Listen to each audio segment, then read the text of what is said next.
Hi friends, my name's Tammy and this is my booktube channel, Believe in Yourself, and today I have for you a book haul. And there's 9 books here. It's not too many books. I haven't been buying a lot of books, so it's hopefully not going to be a very long video, but I did want to show you them before I forget to show you them. So the first thing I want to show you is I got 4 books at the library book sale. Now we have 2 libraries here in town. One of the libraries is open, or the book sale part is open a couple of evenings a week, and they have set prices on the books in there. Then we have another library that actually has 2 branches here in town, and in those 2 libraries you can go in. The one just has a little bookcase with books that are for sale, and the other one has a great big long row of books that are for sale, and those you can just put them in a bag and or just carry them out or whatever you want to do. They don't care what you take or how many you take or anything. It's just a donation. Whatever you have on you or whatever, they don't care. So I bought these 4 books at actually the small one. I had to take my mom and dad to a dentist appointment, and it's in the little complex that the dentist is at. And so I have 4 books here. The first one is called The Matchmaker's Lonely Heart. And the cover got me, and it says at the top it's a proper romance. I have not read the backs of any of these books, so I'm just going to read them to you in case this is a book you've never heard of. You'll know what it's about, and I'll know what it's about because I don't know what they're about. This says, set in Victorian London from the Queen of Mystery Romance, Amelia Hampton is a hopeless romantic, which makes her the perfect columnist to answer lonely heart letters in the Marriage Gazette. When Amelia plays matchmaker with 2 anonymous lonely hearts, she also decides to secretly observe the couple's blind date. To her surprise, the man who appears for the rendezvous is Harold Radcliffe, a grieving widower and a member of Amelia's book club. Well, that's awkward.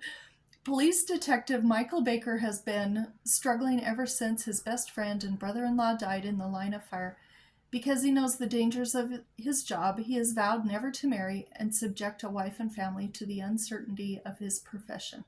But when he meets Miss Hampton, he is captured by her innocence, beauty, and her quick mind. When a woman's body is pulled from the river, Michael suspects the woman's husband, Harold Radcliffe, of foul play. Oh, this is getting interesting.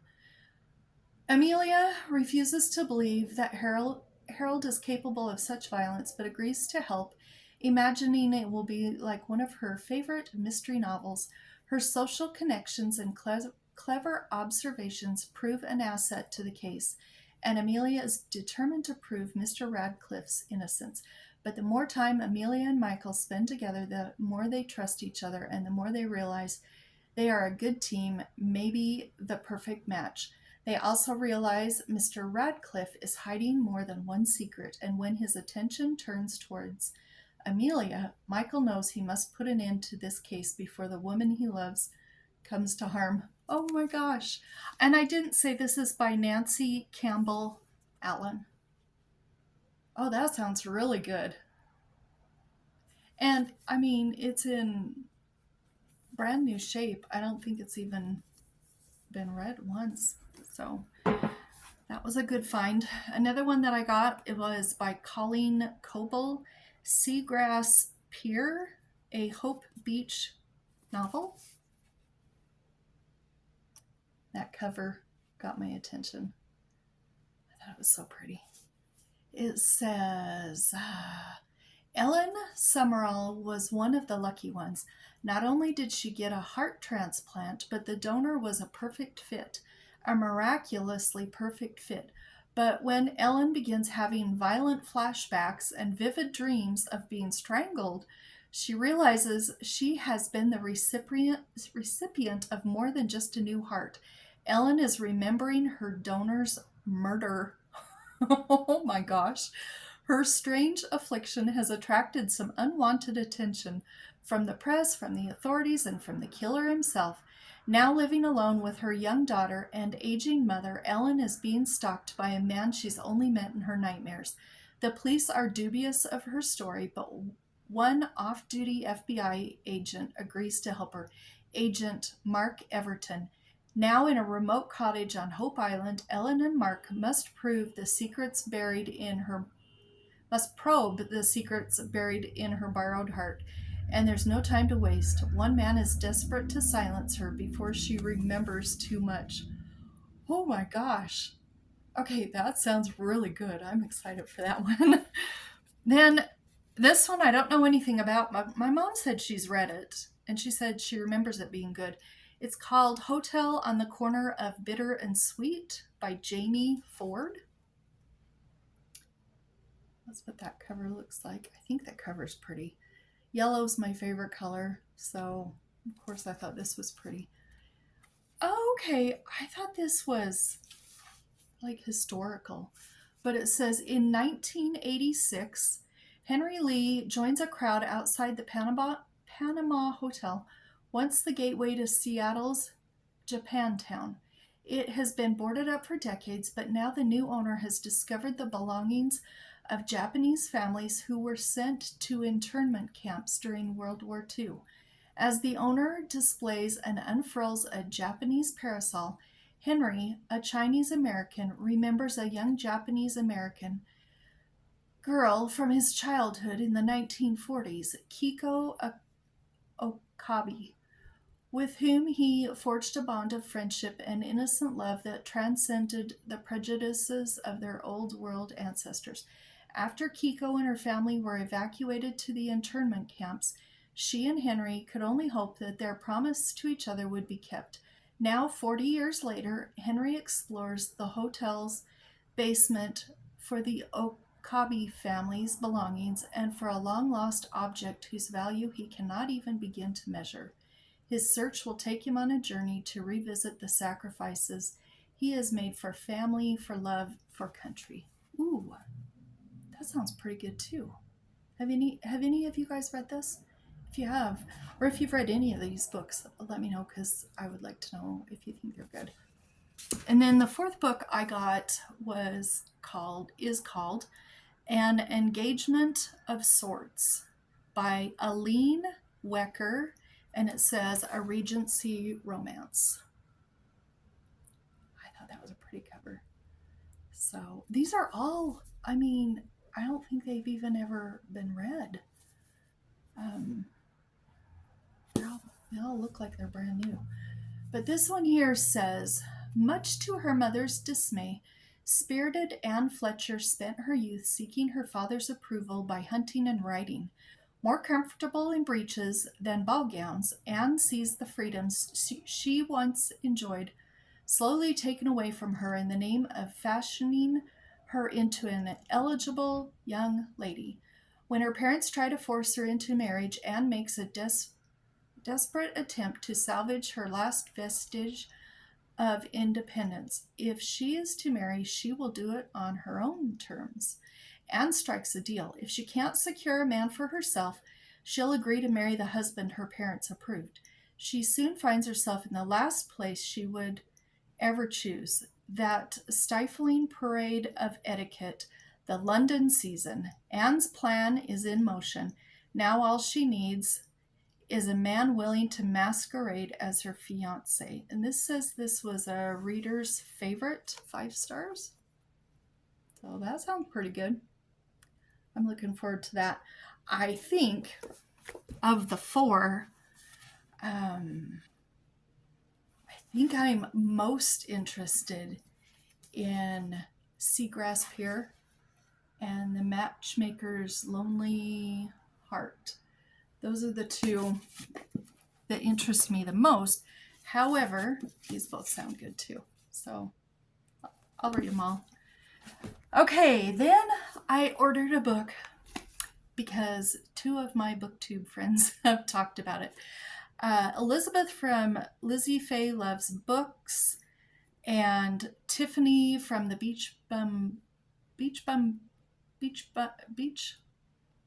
Bookworm. Is that right?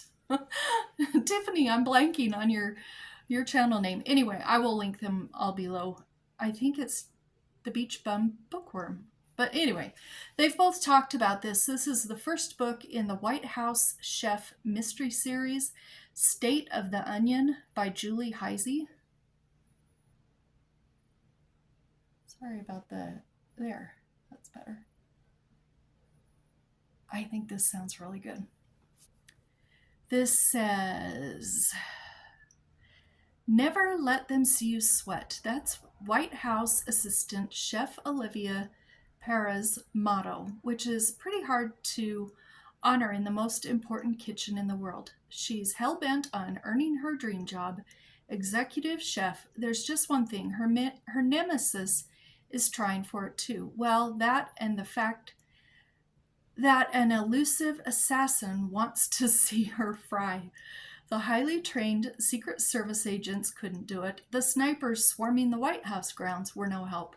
Only Ali Parras, only Parras, only Ali Parras was able to stop the intruder, hitting him with a frying pan.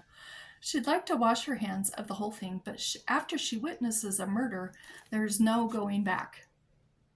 So I'm excited about this, and if I like this first one, I will get number 2. I think there's like 8 or 9 in the series.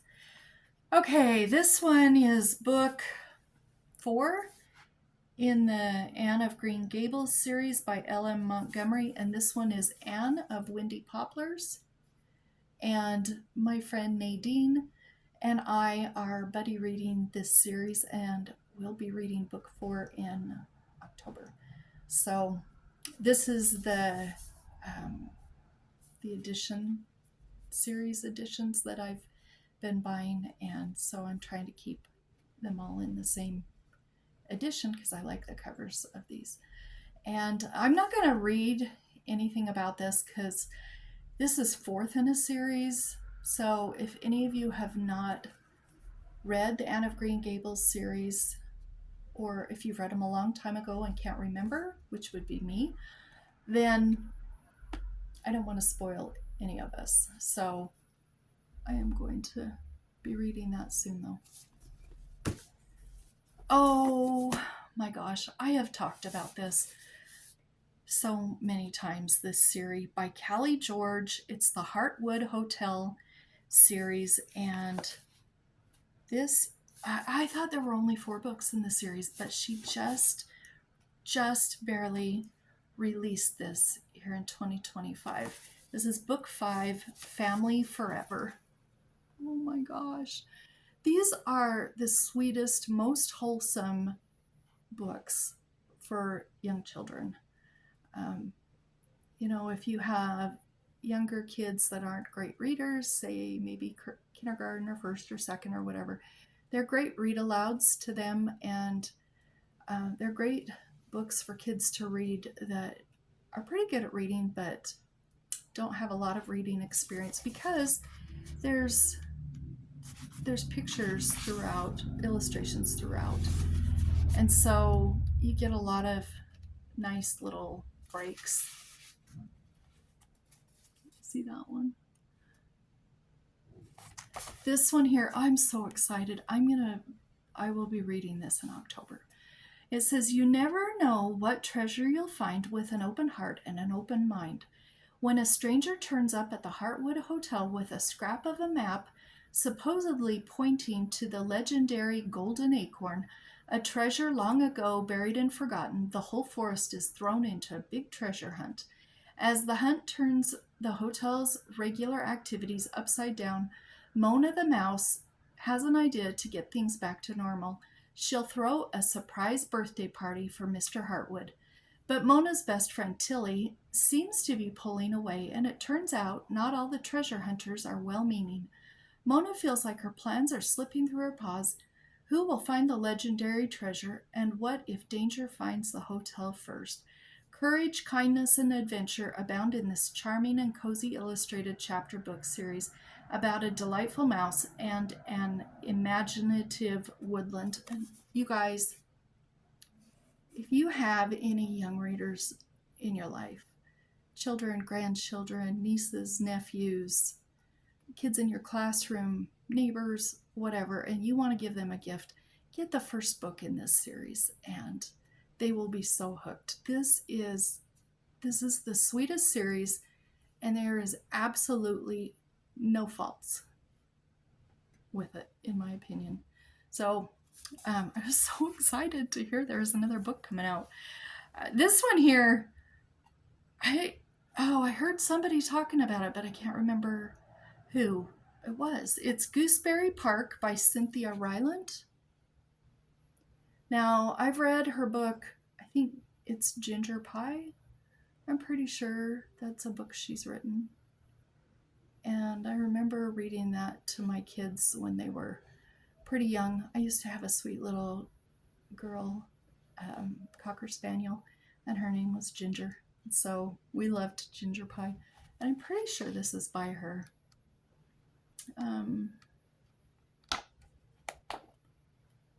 I'm not really seeing a list of her books, but it's filled with little illustrations. I'll read the back here in a minute, but I'm excited.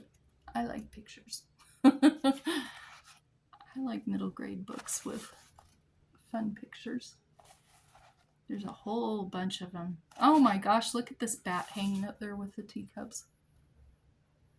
Okay, this says, a friend in need. When Kona, a Labrador retriever, meets Stumpy the squirrel in Gooseberry Park, it's best friends at first sight. But after Stumpy's babies are born, disaster strikes in the form of a violent ice storm.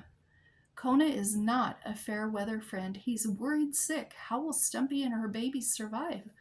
With the help of Murray, a hilarious bat, and Gwendolyn, a wise hermit crab, Kona shows just how true and heroic a friend can be. Oh, I can't wait for this one. This will be fun too. I'm going to read it soon too. Then, I don't know if you remember, but it was either earlier this year or it might have been in 2024. I read Gone Away Lake by Elizabeth Enright, and I didn't realize there was a sequel, and it's called Return to Gone Away Lake. And I really liked Gone Away Lake, and so I had to get this. This one says, a wish come true. That's what Portia thinks when her parents buy Villa Caprice, a tumble-down Victorian house along the swampy edge of Gone Away Lake. A new house is always full of surprises, but Portia is completely unprepared for the extraordinary things that happen when her family moves into a new old house. Empty for half a century, ugly as a horned toad, Villa Caprice is a mildewy, cobwebby, boarded up, junk-cluttered museum to a way of life long forgotten, but it's also a wonderland filled to the rafters with 50 years worth of treasures and secrets, small mysteries that Portia and Julian must solve to uncover the greatest secret of all. Oh, that sounds even better than the first book, which I absolutely loved. So that's the end of my book haul. Those are all the new books that I've gotten here, there, and everywhere. And I'm super excited for all of them. If you've read any of these, let me know down below if you liked them. And if anybody's up for a buddy read, let me know that too, because I love buddy reads. So I will talk to you in the next video. Bye-bye.